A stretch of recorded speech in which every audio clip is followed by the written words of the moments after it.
All right, let's talk about the great business race. It's this high stakes competition happening all around us, where companies are constantly sprinting and strategizing to win the ultimate prize your loyalty and, well, your money.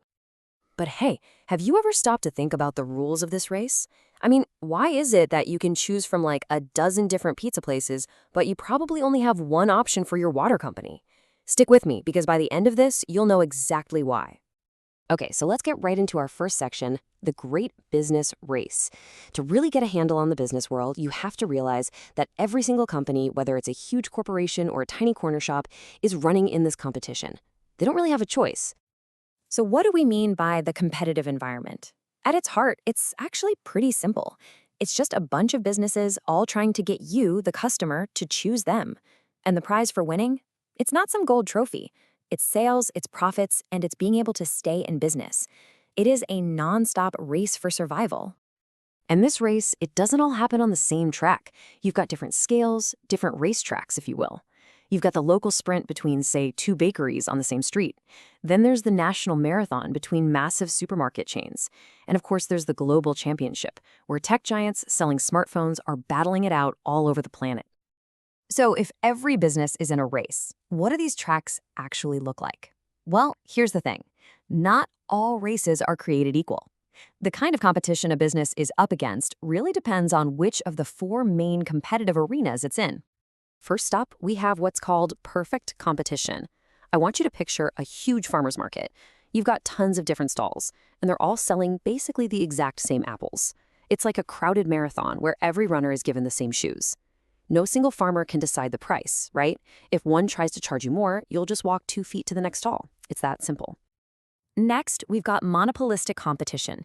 Think about all the restaurants or hairdressers in your town. They're all offering a similar service, but each one is a little bit different.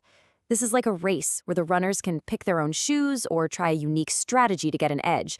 Maybe it's better branding, a special dish on the menu, or just a really cool vibe. Then things get really intense.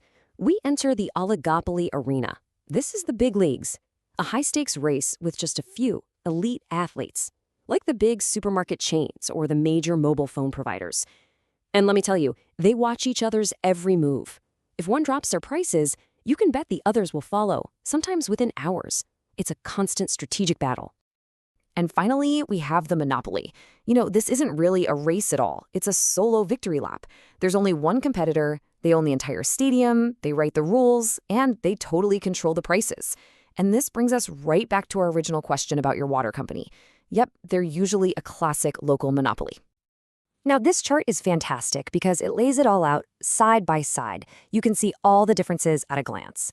But I want you to focus on just one row, ease of entry. See how it goes from very easy all the way down to very difficult? That one factor right there is a huge part of why we have so many restaurants, but usually only one water company. The rules of the arena literally determine how many people get to race. So that begs the question, right? What determines these rules? Let's dig into the factors that really shape how intense the competition is, the official and unofficial rules of the game. The most important role is something called barriers to entry. When barriers are low, it's like an open field. Anyone who wants to can just jump in and start competing. But when barriers are high, well, that's like a massive wall built around the racetrack, making it incredibly difficult for anyone new to even get to the starting line.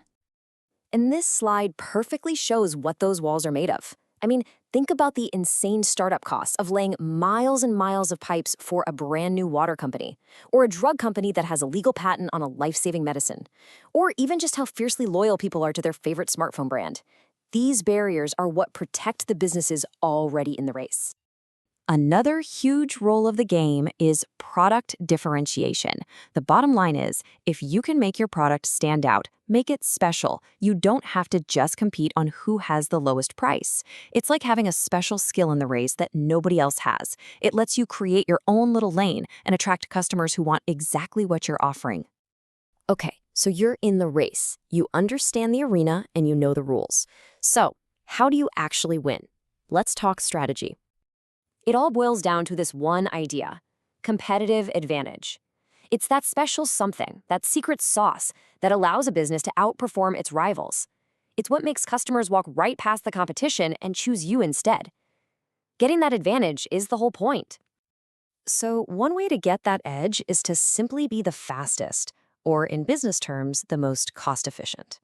You do this by negotiating better deals with your suppliers, making your production super efficient, using tech to automate things, buying in bulk. All of this lets you make your product for less. Then you can either lower your price to grab more customers or just enjoy bigger profits. But the other major strategy is to have the best technique, to offer something unique. This has nothing to do with being the cheapest. It's about being the best in some way. Maybe it's through mind-blowing innovation, top-notch quality, an iconic brand, or customer service that makes people feel truly valued. This is how you build a loyal fan base that a low price just can't break. So why does any of this matter to us? I mean, why should we care about this great business race? Because at the end of the day, we're the ones who benefit. All this competition is what forces companies to come up with new ideas, to improve their quality, and to treat us better. It's the engine that gives us more choice and keeps prices from getting out of control. So I'll just leave you with this final thought to chew on. In the world we live in today, what do you think really wins the race?